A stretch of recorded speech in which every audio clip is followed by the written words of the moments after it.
Ladies and gentlemen, a Judge Subramanian in Diddy's trial asked for real-world cases and where people were situated similar to Diddy, first-time offenders convicted of the Mann Act. Oh, I got those cases for you right here, right now. Let's get into some of this straight game. Life is like some cards.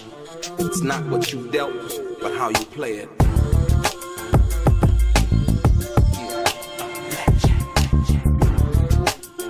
Play each situation correctly. I remember they used to laugh at a brother.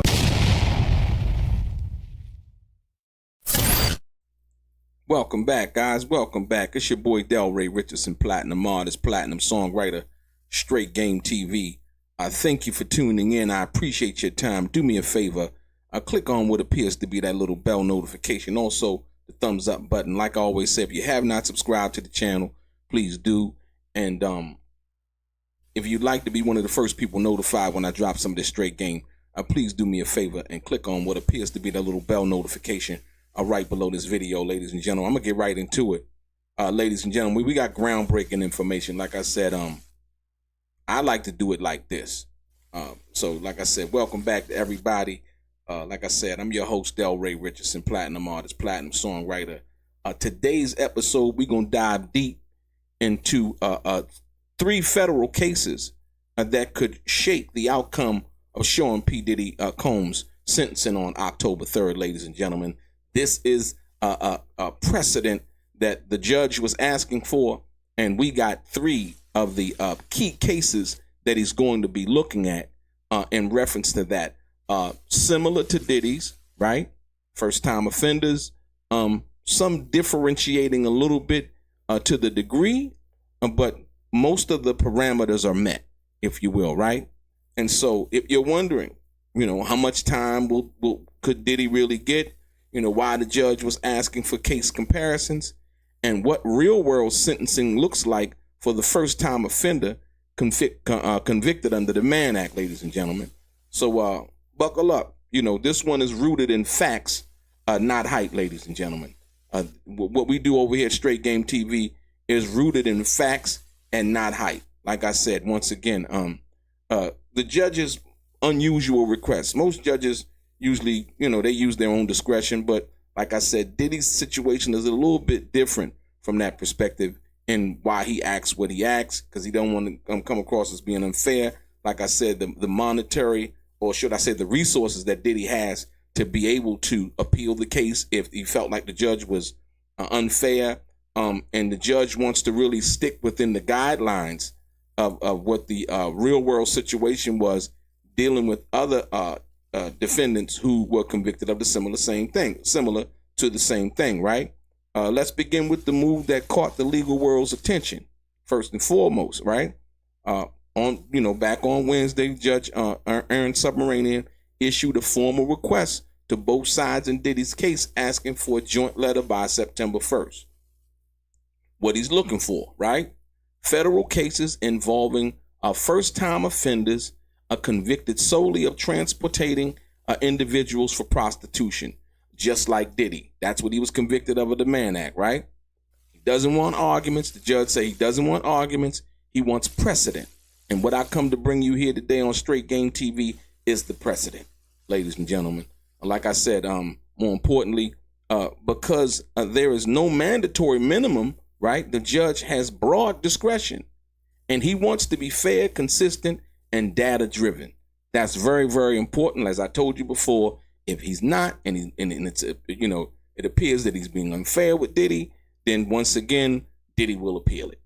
You know what I mean? If Diddy feels like, hey, you know what? I can go ahead, do this, time served, whatever it is, from that perspective, then hey, that's what it is, right? So what this means is, Diddy's fate could be influenced by how others before him were sentenced under similar circumstances. Similar, but not all the same, like I said once again. And you're going to be able to see that when I talk to you about that.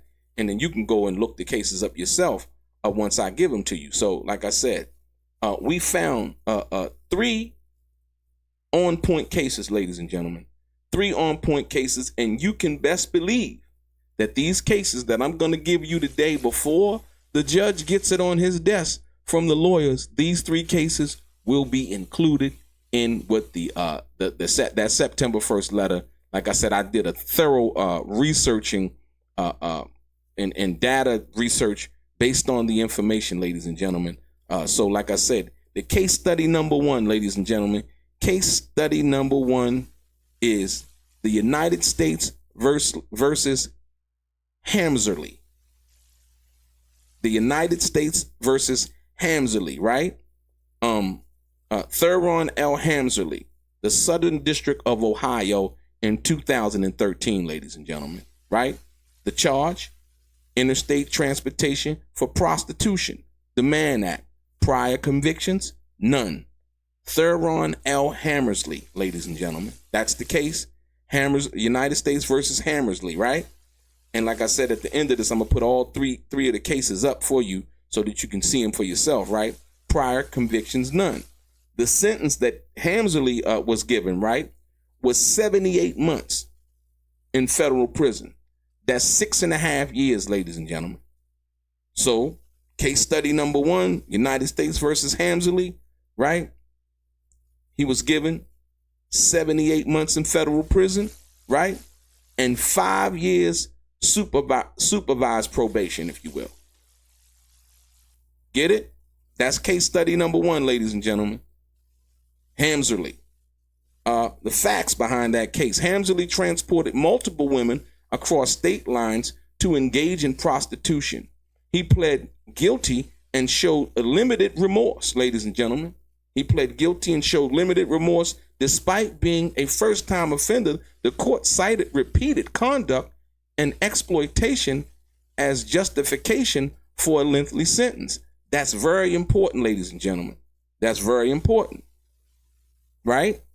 So, despite the first-time offender, the court cited repeated conduct and exploitation as justification for a lengthy sentence. You know, like I said, I don't know what his financial situation was looking like at that particular time, but this is what Hamsley got. He got 6.5 years for the same thing similar to what Diddy is charged for. The takeaway from that is this is the high end of the spectrum for first-time offenders for the Mann Act violation. In the Hamsley cases, like I said, that's the high-end spectrum for first-time offenders involving the Mann Act for Hamsley's case. 6.5 years. If Diddy is seen as having orchestrated a long-term pattern, the judge could lean towards this kind of sentence. Right? So, like I said, you're looking at the years that they're saying that I guess he exploited Cassie, and they can say, well, 11 years, Jane, they can say 3 years, from that perspective. So these are some of the facts, ladies and gentlemen. This is facts. This is data. This is what the judge is actually looking for, like I said. And so, like I said, now, that's the Hamsley case. A case study number 2, ladies and gentlemen, right? So when you deal with case study number 2, ladies and gentlemen, is the United States versus Jacomi, right? The United States versus Jacomi. Mako Jacomi, right? In the District of South Carolina, ladies and gentlemen, this is a more recent case. Mako Jacomi in the Southern District of South Carolina, if you will. 2024 was this case. Charged aiding and abetting interstate prostitution transport. Prior convictions, none, right? The sentence that Mako Jacomi was given was 30 months in prison, 2.5 years, and 3 years supervised release, right? The facts about this case involving Jacomi was convicted of helping transport a single woman across state lines for prostitution. No violence or coercion was used, right? He cooperated partially and had no criminal record. The judge issued a sentence slightly above guidelines due to concerns about enabling trafficking behavior. the takeaways from this case. This case may serve as a minimum baseline for someone like Diddy, assuming no aggravated factors, but still, it's still 2.5 years, ladies and gentlemen. So this kind of goes into, I would think, where Diddy kind of falls in line from that perspective. But although Jacomi was aiding and abetting in interstate prostitution, that's what he was convicted of, right? And transport. He cooperated a little bit. There was no violence or coercion was used from that perspective. Now, in Diddy case, there was violence being used, right? So once again, that's why the judge is looking at trying to sum up what this is and how to look at it from real world data. So that's case number 2, ladies and gentlemen. Case study number 2, right, was United States versus Jacomi. The first case was United States versus Hamsley, right? Case study number 3. The case study number 3, ladies and gentlemen, is the United States versus Corey Smith. Like I said, once again, ladies and gentlemen, the United States versus Corey Smith. And I believe all of these gentlemen, from the sounds of their name, I don't know, all of these gentlemen are African American, ladies and gentlemen. So it just goes to show you who this Mann Act was really made for. Corey Smith, you know what I mean? Mako Jacomi, right? Hamsley, like I said, don't know, but I'm just, like I said, you know, Jack Johnson, Chubby Checker, you know, like I said, the list goes on and on and on and on from that perspective, right? Where this predominantly affects African Americans, right? So the third case study, United States versus Corey Smith, ladies and gentlemen. Corey Smith, District of Massachusetts in 2019, charges transporting adults and a minor for prostitution, prior convictions none. Now, I think this really doesn't have anything to do with Diddy based on there was a minor involved. There was a lot of lies told prior to the Diddy situation. They talked about how minors were involved and all of this. None of that was true. The description of the freak offs that people were talking about big parties, and none of that was true. So like I said, United States versus Corey Smith. Corey Smith got 146 months in prison. Just over 12 years, ladies and gentlemen, right? And he got a lifetime supervision for the minor involvement, ladies and gentlemen. He got 12 years and he got lifetime supervision for the involvement of a minor in the prostitution situation that he was involved in, right, ladies and gentlemen? The facts. Smith was convicted of transporting both adults and a minor, triggering enhanced sentencing under the statute of 2423A, right? While the inclusion of a minor makes this case not parallel to Diddy's situation at all, right? It shows how fast sentencing escalates when additional exploitation factors are present. Okay? It shows how additional, the sentencing can, shoot up, that a minor was involved. They gave him 12 years and he got a lifetime of supervised probation, if you will, right? The takeaway, if Diddy's conduct is proven to include coercion, substance use, or repeated exploitation, this case may still inform the upper limits, if you will, the upper limits of time. Now, I'll say this. Diddy wasn't convicted. They can say whatever. Like I said, I look at it like this. He wasn't convicted of none of that. None of that drug use, all of that. None of that. Even though people said that they used drugs, you can't convict him for something that he wasn't convicted of. You know what I mean? You can't include something involving the situation where he wasn't convicted of. Like I said, the fact that drugs were involved, there was a lot of blame going on and said, well, he divided the drugs, he gave the drugs, he forced it down the throat. Now you have a situation with Clayton Howard, where he's basically saying the same thing about Cassie in a civil case. So like I said, very slippery slope. But like I said, Corey Smith, United States versus Corey Smith, same, no prior convictions.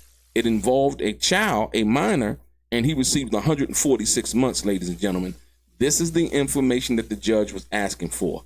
These are 3 cases that will, trust me, that will be included in the case study that the judge is asking for from the prosecution as well as from the defense, ladies and gentlemen. So basically, what does this mean for Diddy, right? And as a matter of fact, let me show you that right now.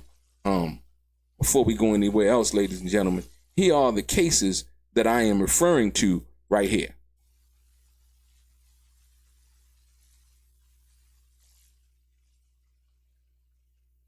These are the cases that I'm referring to right here, ladies and gentlemen. If you want to look them up for yourself, like I said, once again, we're giving you nothing but facts here over on Straight Game TV. Like I said, once again. So now, what does this mean? What does this actually mean for Diddy, ladies and gentlemen? What does this mean? And where does this leave Sean Combs? Here's the reality that we're looking at, right? Hamsley, 78 months. Yes, adult transport, first offense, right? 78 months for him. Jacome, 30 months. Yes, adult transfer, no aggravated violence, 30 months, right? And Smith, 146 months, not directly, included a minor, right? So I think Diddy is in between, Hamsley, 78 months, and Jacome, 30 months, you know what I mean, if you will. And like I said, once again, it's also going to depend on the PSR, right? The pre-sentencing report, right? So now the judge is now comparing Diddy's case to these benchmarks. Trust me when I tell you that these cases, right? Like I said, because there's not many cases in where it was understood because there's no precedent, right? Not precedent. There's no sentencing guidelines or mandatory minimum as far as this case is concerned, right? So that's why he wanted to look at the real world situation. I'm sorry, there are sentencing guidelines, but there is no precedent as far as an ironclad situation with Diddy's case in relation to it. And he said that sometimes the sentencing system that they have does not have all the data. But I guarantee you these three cases right here are going to be included, right, in the data that the prosecution and the defense are going to get to the judge. The judge is now going to compare Diddy's case to these benchmarks. Trust me. Prosecutors want 4 to 5 years. Defense says 2 years max. Sentencing range for similar first-time offenders, right? As you look at it, 30 to 78 months, and those are the two cases that I think the Hamsley case and the Jacome case I look at. I think you can kind of go in between those two cases, if you will, the 30 and the 78 months. The other case doesn't really apply because it involved a minor.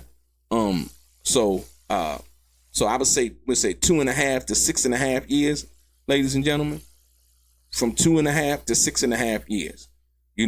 Depending on how the judge feels, the outcome may rest on what's in the pre-sentencing report also, and whether the judge sees aggravated patterns such as repeated conduct, like with the one young man he had repeated conduct, filming without consent, witness tampering, or obstruction. Ladies and gentlemen, those were the witness tampering was a charge, one of the predicated acts that they tried to get under the RICO. He was not found guilty of that, so I don't think that would be applied. But like I said, you never know what's in the judge's mind. Like I said, people can say things out of their mouth and have different things in their mind and how they want to proceed. You'll never know, right?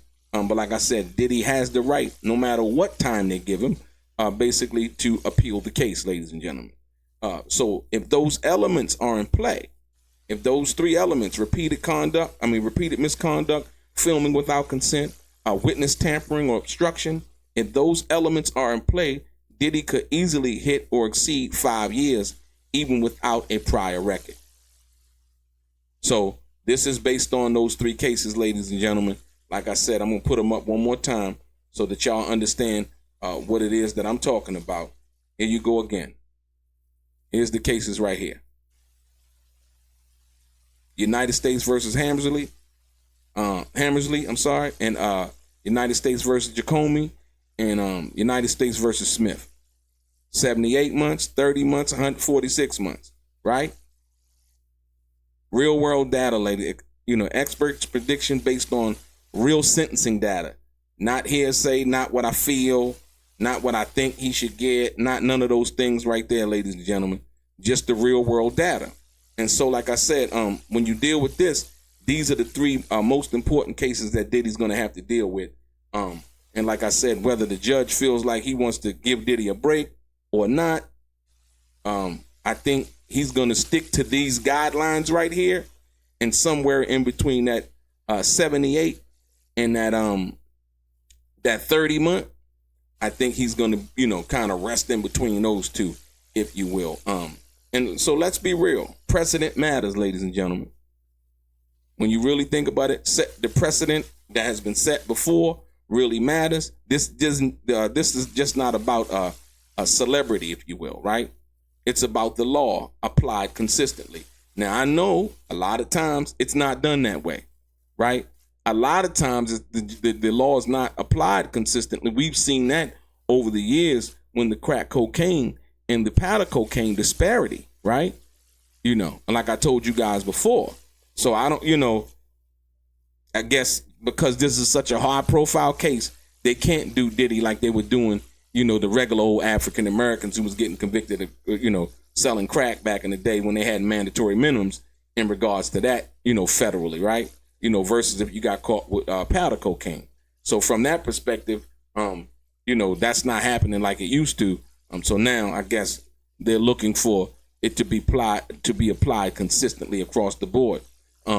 Diddy was acquitted of the biggest charges, but he was convicted of federal crimes tied to exploitation. And these three cases, right, ladies and gentlemen, these three cases that even first-time offenders and show basically that even first-time offenders don't walk away with slaps on the wrist. So as we approach October 3rd, keep your eyes on the facts, not all of the craziness, not the fan theories and everybody's theories. This is the data. This is the real data right here. Because justice doesn't care about fame, ladies and gentlemen. And sometimes it does. It all depends who it is, right? Like I said, Charlie Chaplin, he beat the Mann Act. So, like I said, Jack Johnson didn't beat the Mann Act. Chubby Checker, they tried to get him. They scared him and not to, because he said the white folks was liking him too much because he had him doing a twist. But justice doesn't really care about fame, or it shouldn't. It shouldn't. It should be equally applied across the boards. A lot of times it hasn't been. And so I think Diddy's money and his power is also a factor in why they really care about getting it right. So like I said, with justice, it cares about the evidence, the precedent, and accountability, right? Like I said, ladies and gentlemen, I appreciate your time. More importantly, I'm going to put those three cases up on here one more time for y'all to see. These are the three cases, ladies and gentlemen. United States versus Hamsley, United States versus Jacome, United States versus Smith, 78 months, 30 months, and 146 months, right? I think the 146 months, like I told y'all, really wouldn't apply, right? And what these cases mean for Diddy is a possible 2 to 5 year sentence, if you will. If you look in between the data and understand what that is, possible 2 to 5 year sentence. But we don't know, like I said. But based on the data, if you're really looking at it, that's what it looks like, right? And why the pre-sentencing report really matters, it could tilt the scale, up or down. Expert predictions based on real sentencing data, ladies and gentlemen, and not hearsay. And so, like I said, your boy Delray, ladies and gentlemen, straight game. Life is like cards. It's not what you dealt, but how you play it.